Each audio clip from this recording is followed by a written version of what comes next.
Assalamualaikum warahmatullahi wabarakatuh. Alhamdulillah rabbil alamin wa bihi nasta'in wa ala umurid dunya waddin. Wassalatu wassalamu ala asrofil anbiya'i wal mursalin wa ala alihi wa sahbihi ajma'in, amma ba'du. Teman-teman sahabat YouTube yang dimuliakan Allah Subhanahu wa taala, alhamdulillah pada kesempatan kali ini saya bisa diberikan kesempatan untuk kembali membuat konten tentang penyuluhan agama Islam, di mana sudah lama sekali saya tidak membuat konten ini. Dan pada kesempatan kali ini insya Allah saya akan menyampaikan tentang penyuluhan agama Islam yang berjudul reaktualisasi makna jihad. Perlu teman-teman ketahui bahwa reaktualisasi jihad perlu dilakukan. Kenapa? Karena kata-kata jihad ini sering disalahartikan oleh sebagian orang. Tentunya sebagian orang yang beragama. Saya tidak akan membahas jihad secara historis di masa lalu, dari saat Nabi Muhammad SAW hidup sampai dengan perang-perang yang ada setelahnya, tetapi saya akan membahas jihad dari perspektif masa kini yang berkaitan dengan ideologi yang disalahgunakan.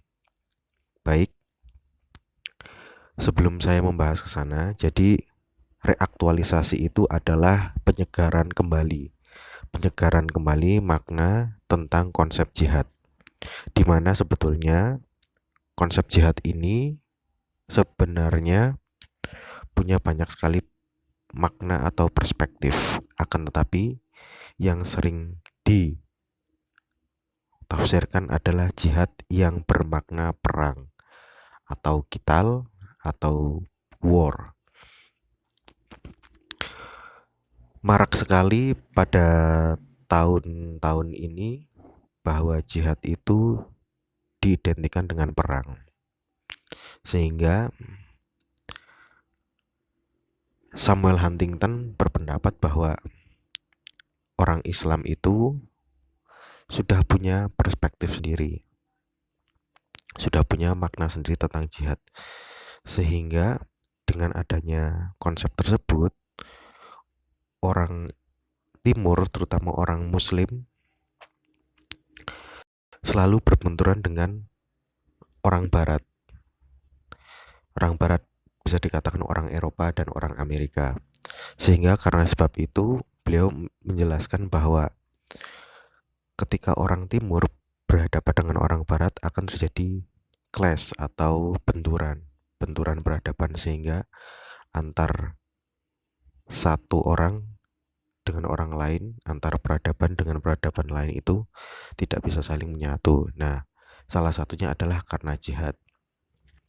Lebih dalam lagi atau lebih tragis lagi dijelaskan oleh Bernard Lewis bahwasanya antara Barat dan Islam itu memang sudah tidak klop, saling bermusuhan, sehingga memang tidak bisa disatukan.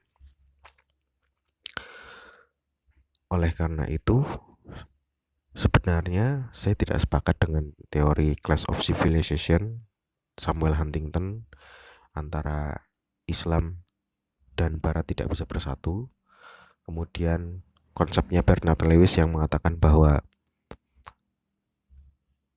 orang Islam saling bermusuhan dengan Barat.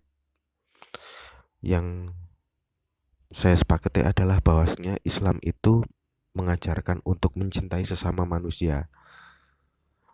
Jadi dijelaskan bahwa dalam salah satu ayat Al-Quran,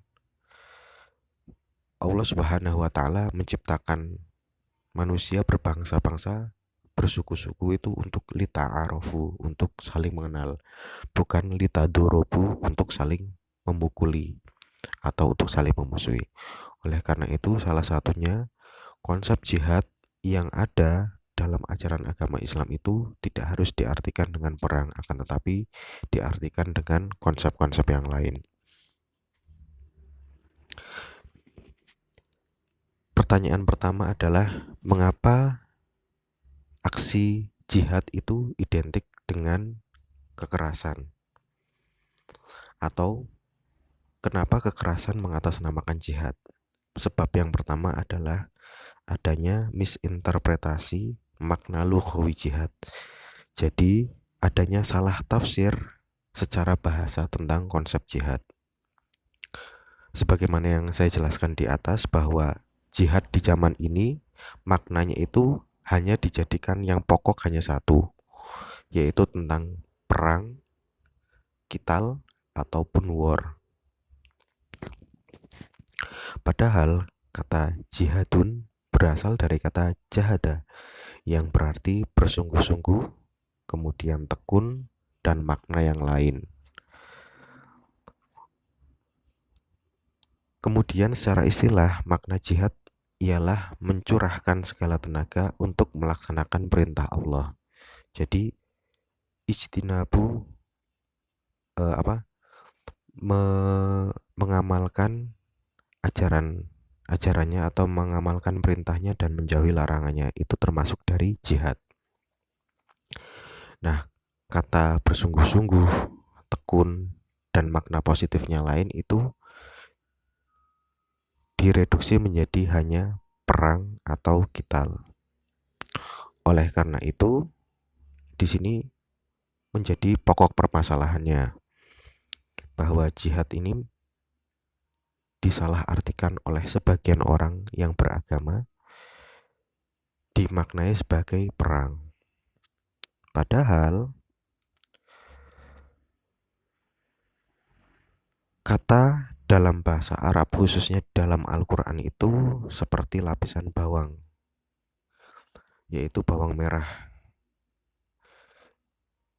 Maknanya itu atau lapisannya itu berlapis-lapis. Artinya lughah atau bahasa dalam Arab itu juga maknanya tidak hanya satu, berlapis-lapis dan banyak. Tidak hanya di satu artikan.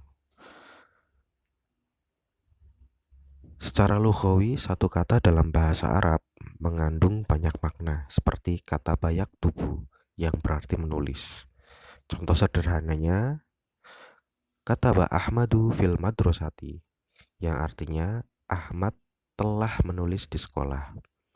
Namun, kata bayak tubuh tidak hanya bermakna menulis, tergantung pada konteks kalimat tersebut, terutama di dalam Al-Quran.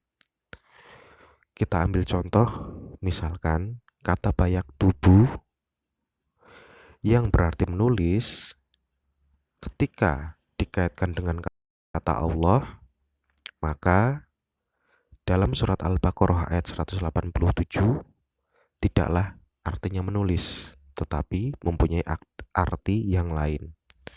Wabtahu ma kataballahu lakum al-ayah, dan carilah apa yang telah ditetapkan Allah bagimu. Kita lihat bahwa kata bayak tubuh itu tadi artinya adalah menulis. Tetapi dalam surat Al-Baqarah ini kata ba artinya adalah menetapkan. Jadi sangat jauh sekali. Menulis itu kita artikan mencatat saja. Ada seorang siswa mendengarkan penjelasan guru, kemudian dia mencatat di buku tulis. Nah, itulah menulis. Tetapi dalam surat Al-Baqarah ini artinya adalah menetapkan. Menetapkan itu adalah tidak menulis tetapi memutuskan. Jadi Allah Subhanahu wa taala memutuskan segala sesuatu yang ada pada kehendaknya. Artinya sangat jauh. Oleh karena itu, mengartikan satu kata dalam Al-Quran itu harus melihat konteks, kemudian juga melihat kriteria-kriteria yang lainnya. Seperti ada ulumut tafsir, kemudian ada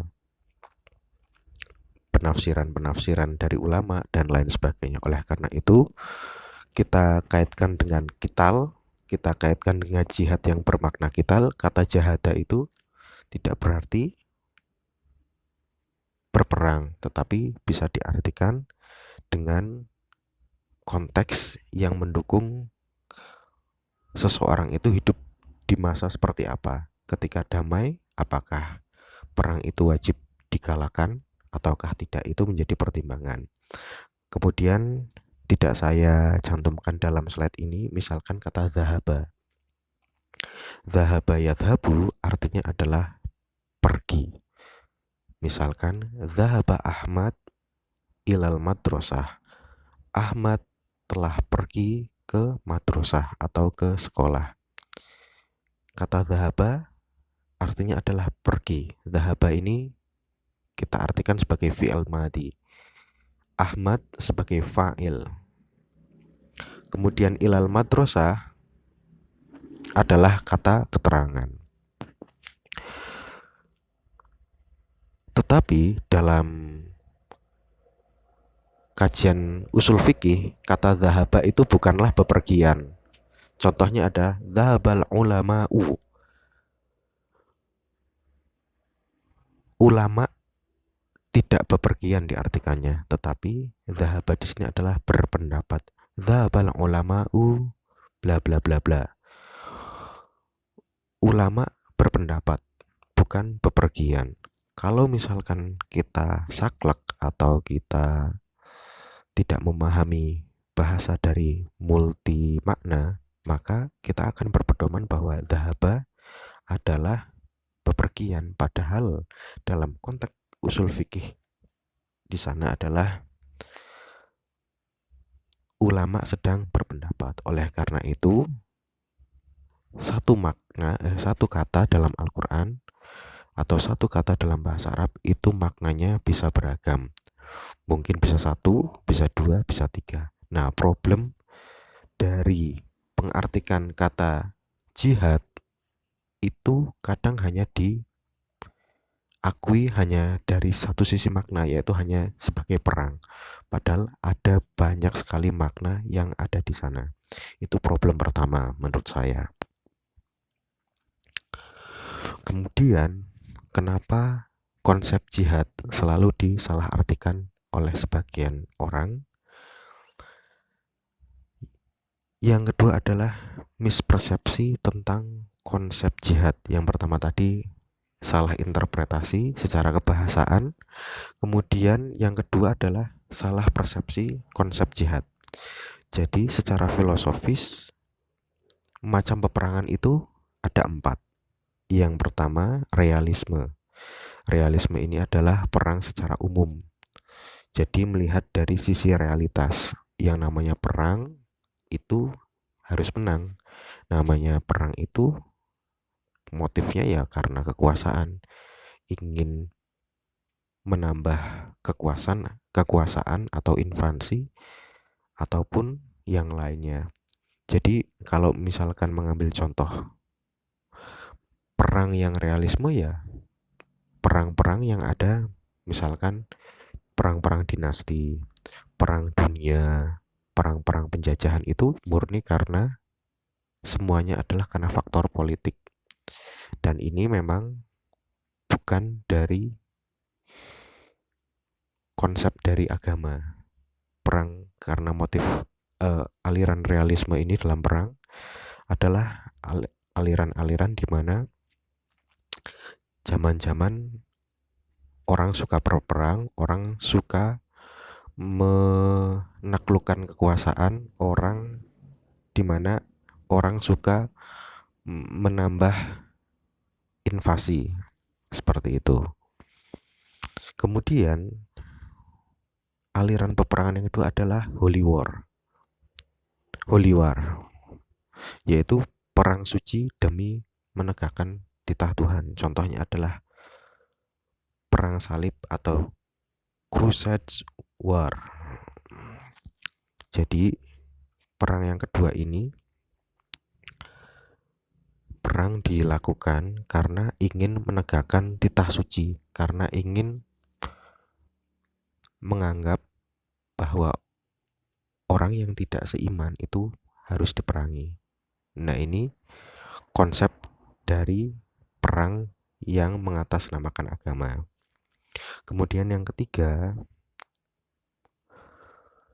macam aliran perang adalah pasifisme, di mana aliran ini sebenarnya aliran yang menolak kekerasan, seperti ahimsa dan konsep satyagraha Mahatma Gandhi. Aliran pasifisme ini tidak suka dengan kekerasan, di mana pada saat misalkan contohnya Mahatma Gandhi, ketika ada penjajahan itu dilawan bukan dengan kekerasan, bukan dengan perang, tetapi dengan cara-cara yang lain. Kenapa? Karena ketika perang itu tidak akan membawa kebaikan. Batu dilawan dengan batu, maka hasilnya batunya sama-sama pecah. Akan tetapi jika batu dilawan dengan air, maka walaupun lama, menangnya yang menang adalah air. Nah, itulah dah konsep dari pasifisme, di mana aliran pasifisme ini lebih mengutamakan musyawarah atau diplomasi. Yang keempat yaitu aliran dalam perang adalah justice war, perang demi menegakkan keadilan. Nah, ini adalah contohnya perang dalam Islam. Lalu pertanyaannya, di mana kesalahannya? Kesalahannya adalah kadang sebagian orang yang mengatasnamakan agama tertentu menganggap jihad itu holy war. Jadi merupakan perang suci yang mana hanya ada dua mindset, yaitu Darul Harbi dan Darus Salamah, negara yang selamat dan negara yang harus diperangi. Dan ini membawa konsekuensi bahwa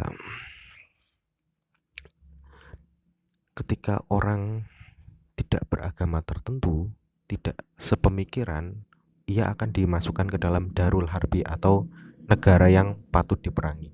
Dan ketika satu pemikiran, maka sudah masuk Darussalam atau negara yang selamat. Konsep perang justice war ini tertukar oleh holy war. Jadi sebagian orang menganggapnya jihad adalah holy war. Padahal jihad dalam Islam, jihad dalam agama tertentu itu masuknya adalah justice war. Sehingga boleh perang asalkan dalam keadaan terdesak. Boleh perang asalkan dalam keadaan sudah diserang duluan, bukan dalam keadaan tanpa sebab, bukan dalam keadaan motif politik tertentu, tetapi dengan dalam rangka menegakkan keadilan. Kemudian ketika berperang ada syarat-syarat tertentu yang harus diperhatikan. Nah, itulah kenapa konsep jihad secara filosofis ada mispersepsi, yang harusnya justice war menjadi holy war. Oleh karena itu, jihad di sini saya tekankan bahwa jihad secara historis adalah justice war, yaitu perang dalam rangka menegakkan keadilan, bukan dalam rangka mencari keuntungan dalam masalah sosial, politik, dan lain sebagainya. Yang terakhir, kenapa kita perlu reaktualisasi makna jihad? Karena yang pertama, sesuai yang telah saya sebutkan tadi, jihad itu maknanya tidak hanya perang, akan tetapi maknanya adalah bersungguh-sungguh. Orang yang bersekolah itu juga sedang berjihad. Berjihadnya dengan cara apa? Dengan cara menuntut ilmu dengan sungguh-sungguh. Mengerjakan PR pun itu juga jihad. Kemudian seorang guru, dia mengajar murid dengan sebaik-baiknya, itu juga merupakan jihad, dan lain sebagainya. Antar profesi, antar jabatan, atau antar kedudukan di ranah sosial itu juga merupakan jihad. Jadi intinya melakukan jihad disesuaikan dengan kondisi individu, masyarakat, dan tempat. Kemudian jihad itu dilakukan ketika ada perang. Jihad yang beraktivitas dilakukan ketika ada perang. Ketika sudah terjadi perdamaian, maka jihad atas nama perang itu tidak lagi dilakukan. Karena yang harus dilakukan adalah jihad dalam rangka mempertahankan perdamaian atau peace. Jihad bermakna perang dilakukan sebagai langkah terakhir atau last step dan merupakan pintu darurat atau emergency exit setelah perundingan gagal untuk menciptakan keharmonisan. Jadi apapun yang dilakukan sebisa mungkin itu bukan perang, tetapi adalah diplomasi, musyawarah, dan lain sebagainya. Ketika itu gagal, mungkin bisa dilakukan jihad. Kemudian, jika terpaksa perang, maka tujuannya adalah dalam rangka menciptakan justice atau keadilan dan memperhatikan syarat-syarat yang berlaku. Jadi, itulah reaktualisasi makna jihad yang harus diterapkan di masa sekarang. Kenapa harus diterapkan? Karena kita berada di negara yang bineka, yang tidak satu pemikiran, tidak satu agama, tidak satu ras, dan tidak satu etnis. Oleh karena itu, membangun keharmonisan, kemudian membangun kerukunan adalah langkah bersama. Langkah pembangunan yang harus diciptakan bersama-sama dalam rangka menjadikan negara kita, negara Indonesia, negara yang adil, makmur, dan sejahtera. Tidak hanya dari segi materi, tetapi dari segi spiritual. Kiranya beberapa konflik atas nama agama harus kita minimalisir agar keharmonisan tetap bisa berlangsung. Dan satu lagi, walaupun saya tidak mencantumkan di dalam slide, konsep jihad bermakna perang itu secara sosiologis dan psikologi ketika dihadapkan dengan masyarakat Indonesia, terutama masyarakat Jawa, itu kiranya kurang pas. Kenapa? Karena secara sosiologis masyarakat Jawa itu adalah masyarakat yang menjauhi namanya pertikaian, menjauhi konflik. Ada apa-apa dimusyawarahkan bersama-sama. Ada permasalahan dimusyawarahkan dalam RT. Kemudian secara psikologi juga sama. Orang-orang Indonesia itu orang yang rata-rata itu bahasa Jawanya pekiwuh. Ketika ada kesalahan itu lebih suka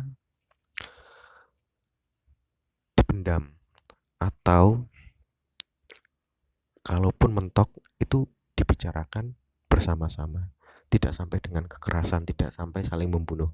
Apalagi ketika ada perbedaan pemikiran, perbedaan pemandangan, perbedaan pandangan, perbedaan dalam masalah tafsir-tafsir suatu agama. Oleh karena itu, konsep jihad yang berarti perang itu tidak selalu pas diterapkan, apalagi dalam keadaan damai di Indonesia dan negara yang sudah rukun, negara bineka, kemudian juga negara yang sudah multi etnis. Itu saja penyuluhan yang bisa saya sampaikan, mudah-mudahan bermanfaat. Kita bertemu lagi di video selanjutnya. Assalamualaikum warahmatullahi wabarakatuh.